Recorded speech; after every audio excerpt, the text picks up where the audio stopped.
Accusation de trafic sexuel contre Epstein. Dans une tournure d'événements choquante, le financier notoire et délinquant sexuel condamné Jeffrey Epstein s'est retrouvé confronté à la perspective d'une condamnation à perpétuité pour ses crimes odieux. Epstein, qui s'est fait connaître pour son implication dans l'abus sexuel et le trafic de mineurs, a comparu pour la première fois devant un tribunal en mai 2006, après avoir été inculpé de plusieurs chefs d'accusation de relations sexuelles illégales avec un mineur et d'abus sexuels.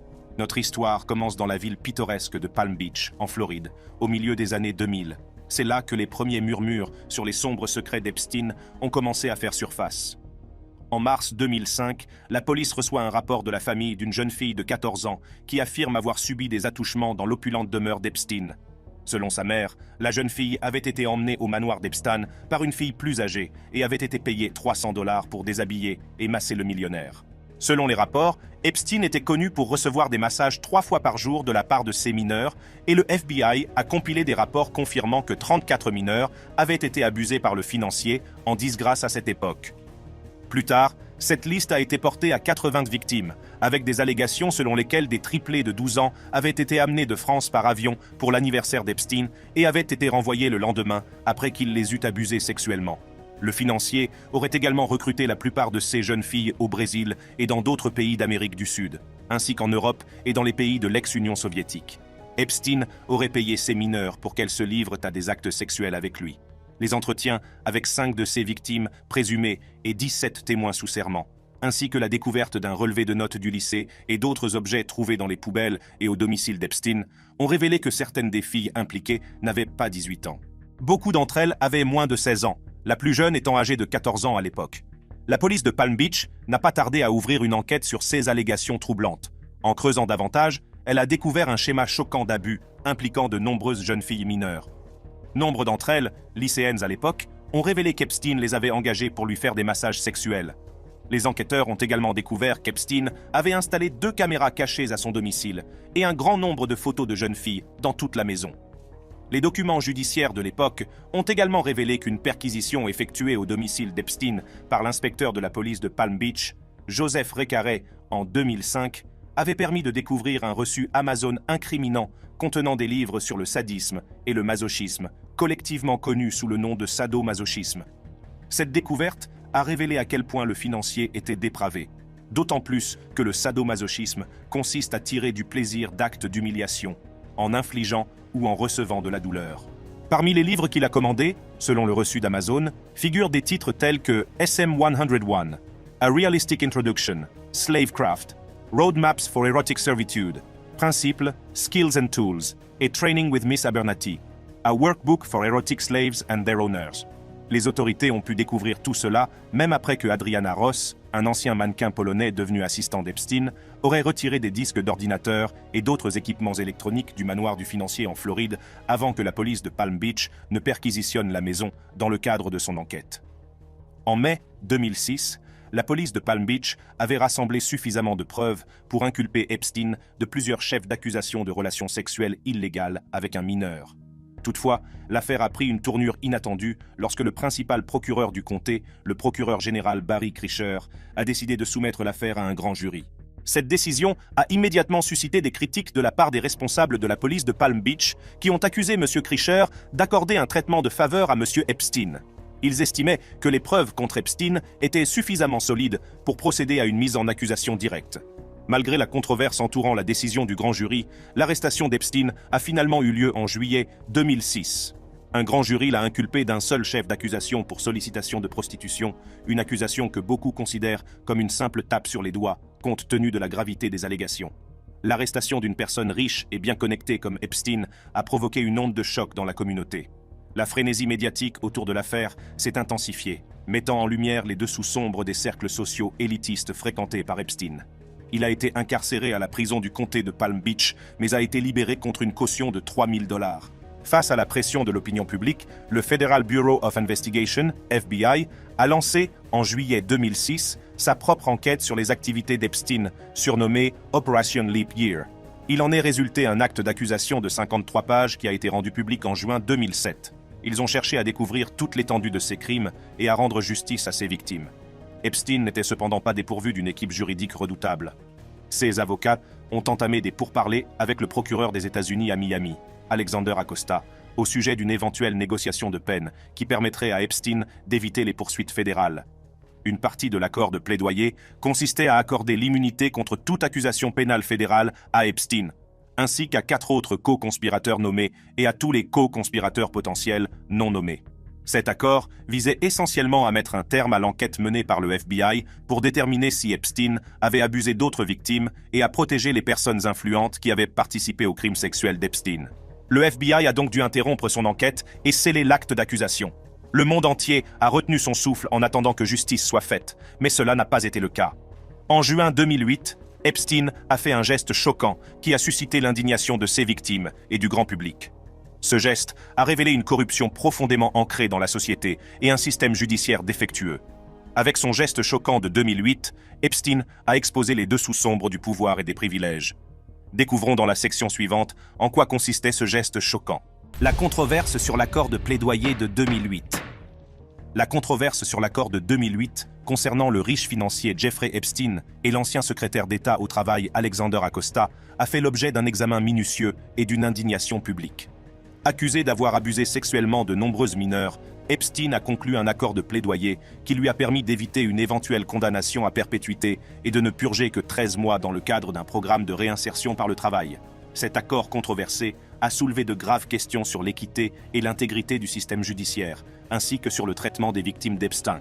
Dans cette section, nous explorerons les détails choquants de l'accord, examinerons les réactions qu'il a suscitées et mettrons en lumière les implications de cette affaire sur la recherche de la justice pour les survivants d'abus sexuels.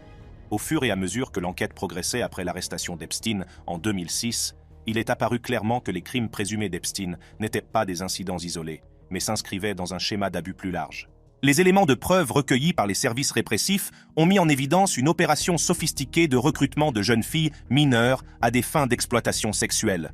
Epstein a été accusé d'enrôler ces filles pour recruter d'autres mineurs dans son réseau de trafiquants, créant ainsi un cycle inquiétant d'abus. La gravité des accusations portées contre M. Epstein a incité les autorités fédérales à s'impliquer dans l'affaire. Le bureau du procureur des États-Unis pour le district sud de la Floride, dirigé par le procureur des États-Unis de l'époque, Alex Acosta, a pris en charge l'enquête. Acosta, qui deviendra plus tard le secrétaire au travail du président Donald Trump, était chargé de superviser les poursuites à l'encontre d'Epstein. En juin 2007, Epstein a fait l'objet d'un acte d'accusation important qui aurait pu entraîner une condamnation à perpétuité en cas de condamnation. Cependant, l'affaire a pris une tournure inattendue lorsque le bureau d'Acosta a conclu un accord de plaidoyer avec l'équipe de défense d'Epstein. Cet accord de non-poursuite, également connu sous le nom de NPA, a permis à Epstein de plaider coupable pour des accusations portées par l'État de Floride, notamment pour avoir sollicité et procuré une mineure de moins de 18 ans à des fins de prostitution. Selon les termes de l'accord, Epstein a réussi à éviter une peine potentielle de prison à vie et a été condamné à ne purger que 18 mois d'emprisonnement. Alors que les autres délinquants sexuels condamnés en Floride sont envoyés dans une prison d'État, M. Epstein a bénéficié d'un traitement de faveur puisqu'il a été logé dans une aile privée de la prison du comté de Palm Beach. Il a également été révélé qu'après avoir purgé seulement 3 mois et demi de sa peine, le financier a été autorisé à quitter la prison dans le cadre d'un placement à l'extérieur et pouvait rester dehors jusqu'à 12 heures par jour, 6 jours par semaine. Cette décision a suscité beaucoup de dédain et d'indignation de la part du public, d'autant plus que ces actes allaient à l'encontre de la politique du shérif, qui exigeait que les détenus aient purgé une peine résiduelle maximale de 10 mois. Les délinquants sexuels ne pouvaient pas non plus bénéficier de ce privilège, mais Epstein l'a fait. Il a également été révélé que la porte de la cellule d'Epstein était souvent laissée ouverte et qu'il avait accès à la salle des avocats où une télévision avait été installée pour lui avant d'être transféré à l'infirmerie de Stockade qui ne disposait pas de personnel. Le bureau du shérif aurait reçu 128 000 $ de l'association à but non lucratif d'Epstein pour payer les coûts des services supplémentaires fournis pendant son congé. Son bureau était également surveillé par des adjoints de permis dont les heures supplémentaires étaient payées par Epstein. Ces adjoints devaient porter des costumes et enregistrer les invités à la réception. Le millionnaire était même autorisé à utiliser son propre chauffeur pour le conduire de la prison à son bureau et à d'autres rendez-vous. Après avoir purgé une peine de 13 mois dans le cadre d'un programme de réinsertion professionnelle, M. Epstein a finalement été libéré le 22 juillet 2009. Cette libération a suscité l'indignation du public et des victimes, qui espéraient une peine plus sévère. L'accord de plaidoyer a également soulevé des questions sur la transparence et l'équité de la procédure judiciaire. Les critiques ont fait valoir que l'accord était le résultat de la richesse et des relations d'Epstein, suggérant qu'il avait bénéficié d'un traitement préférentiel en raison de son statut. Le fait que l'accord ait été négocié en secret a encore alimenté les soupçons d'irrégularité. Le traitement de l'affaire Epstein a eu des implications considérables, soulevant des inquiétudes quant à l'intégrité du système judiciaire et au traitement des survivants d'abus sexuels. L'accord de plaidoyer a été largement critiqué comme étant un échec du système judiciaire à tenir un individu bien connecté responsable de ces crimes présumés. La controverse entourant le plaidoyer de Jeffrey Epstein en 2008 a donné lieu à une enquête interne menée par le Bureau de la responsabilité professionnelle, OPR, du ministère de la Justice en 2020. L'enquête visait à déterminer si l'ancien secrétaire au travail Alex Acosta, qui était à l'époque l'un des principaux procureurs fédéraux en Floride, avait commis une faute professionnelle ou un comportement inapproprié dans sa gestion de l'affaire. Le rapport de 350 pages du ministère de la Justice fournit une analyse complète des actions d'Acosta et des décisions prises par les procureurs impliqués dans l'accord de plaidoyer. Le rapport conclut que si Acosta a fait preuve d'un mauvais jugement dans sa gestion de l'enquête, il n'a pas commis de faute professionnelle. L'enquête a montré que la décision d'Acosta de conclure un accord de non-poursuite avec Epstein relevait de son large pouvoir discrétionnaire en tant que procureur des États-Unis. Le rapport reconnaît que l'accord ne résultait pas de facteurs inappropriés et n'était pas motivé par la richesse, le statut ou les associations d'Epstein. Il souligne également qu'Acosta a résisté aux efforts des avocats de la défense pour renvoyer l'affaire à l'État afin d'obtenir un résultat potentiellement différent. Toutefois, le rapport a critiqué la décision d'Acosta de résoudre l'enquête fédérale par le biais d'un accord de non-poursuite, estimant qu'il s'agissait d'un mécanisme imparfait pour satisfaire l'intérêt fédéral dans cette affaire. Le rapport conclut que le jugement d'Acosta à cet égard était médiocre, car l'accord a permis à Epstein d'éviter une peine potentielle d'emprisonnement à perpétuité et de ne purger que 13 mois dans le cadre d'un programme de réinsertion par le travail. Le rapport indique également qu'aucun des procureurs n'a commis de faute dans ses relations avec les victimes. Ces conclusions ont toutefois suscité la déception et la frustration des victimes et de leurs avocats. Ils espéraient que l'enquête interne obligerait les fonctionnaires du ministère de la Justice à rendre compte de leurs actions, qui, selon eux, ont permis à Epstein d'échapper à la justice. Mary Villafana, procureure principale dans l'enquête en Floride, a exprimé sa déception quant au fait que le rapport complet n'ait pas été rendu public. Elle estime que les victimes et le public ont besoin d'un compte rendu plus complet des interférences qui ont conduit à l'issue injuste de l'affaire Epstein. Brad Edwards, un avocat représentant plusieurs des victimes d'Epstein, a critiqué le rapport, estimant qu'il éludait la question de manière décevante. Selon lui, les conclusions du ministère de la Justice sont difficiles à concilier avec les faits et laissent des questions sans réponse sur les raisons pour lesquelles Epstein a bénéficié d'une telle clémence. Les conclusions du rapport ont également été critiquées par le sénateur républicain Ben Sasse, sénateur républicain du Nebraska, qui a interrogé à plusieurs reprises les fonctionnaires du ministère de la Justice au sujet de l'accord de plaidoyer.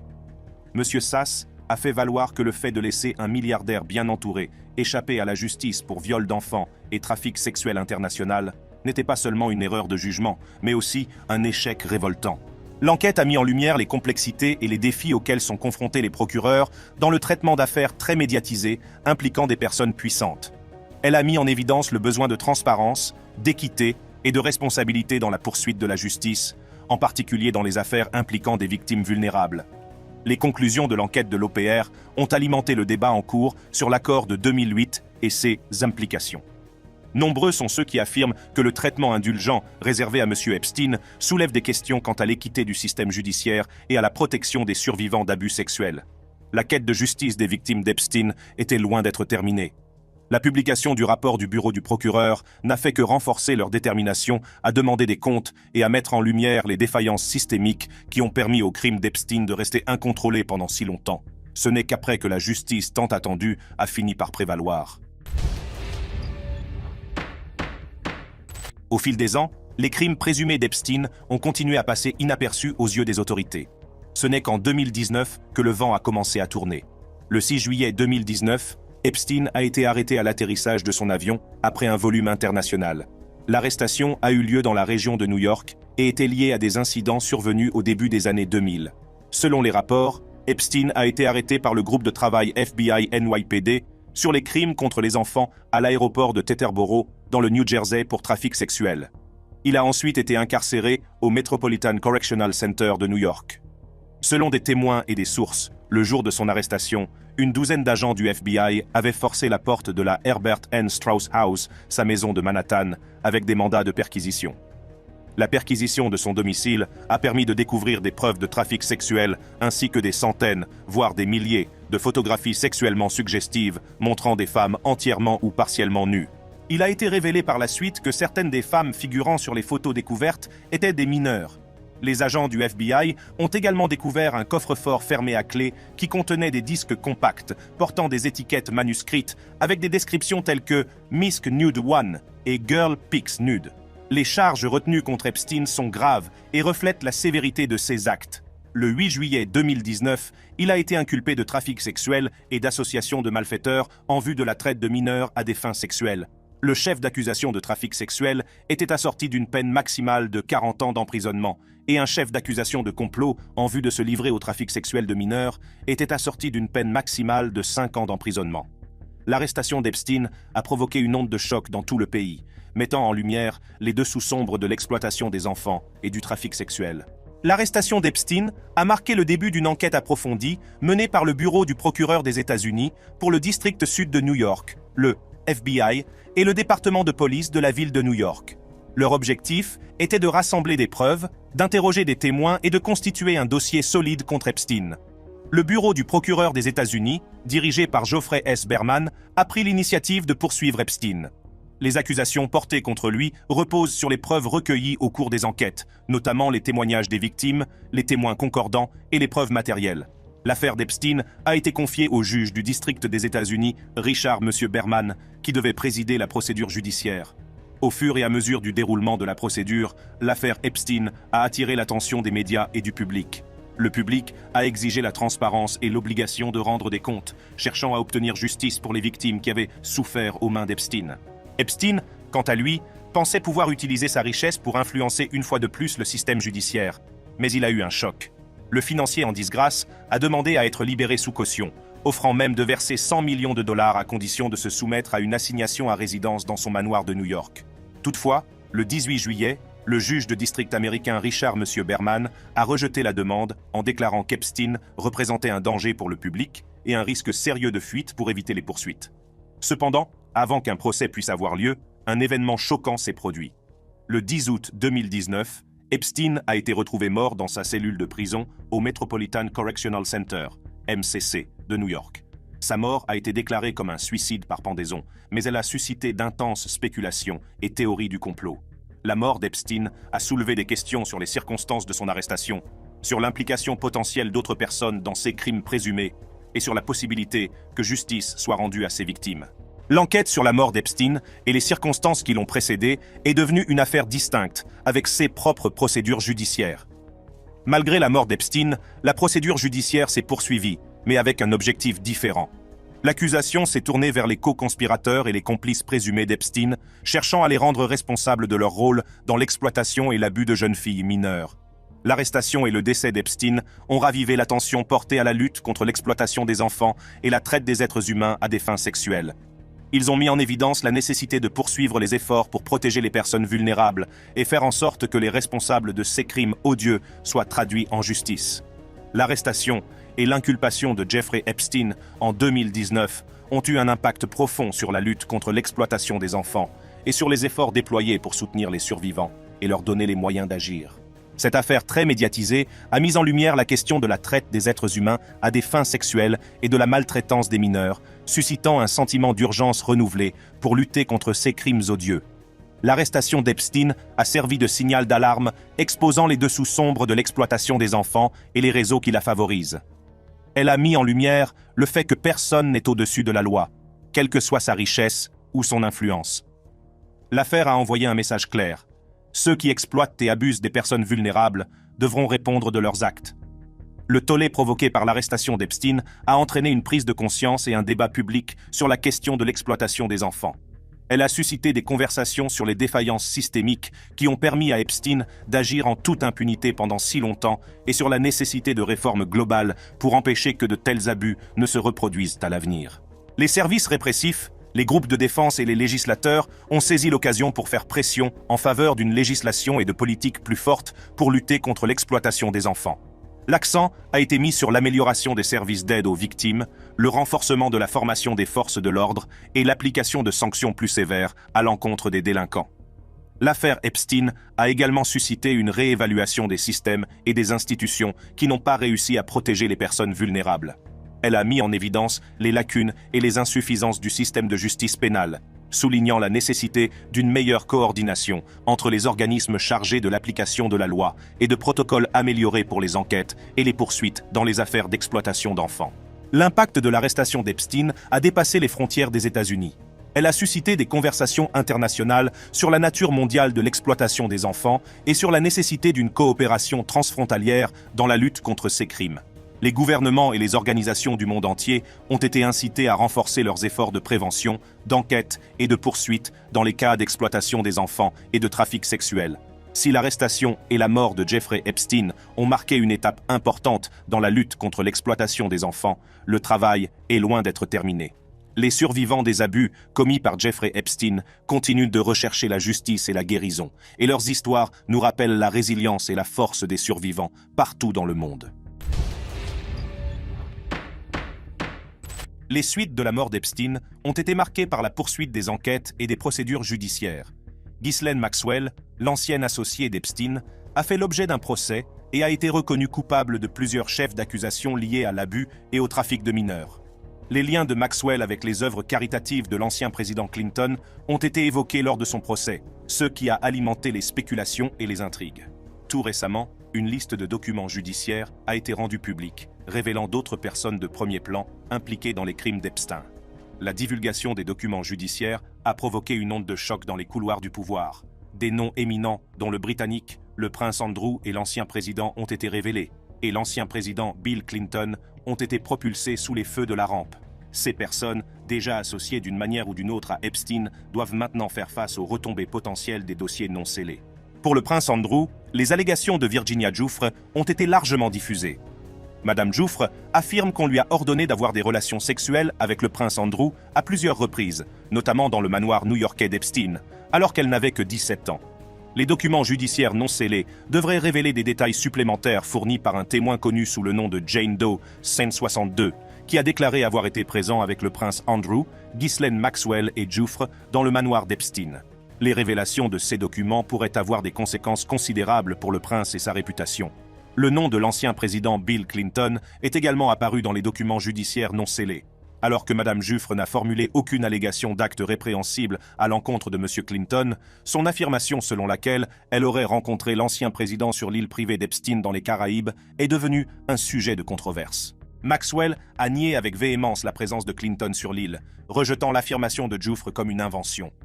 Cependant, les registres de volume personnel ont montré que Clinton et son entourage ont beaucoup voyagé à bord du jet privé d'Epstein vers des destinations internationales.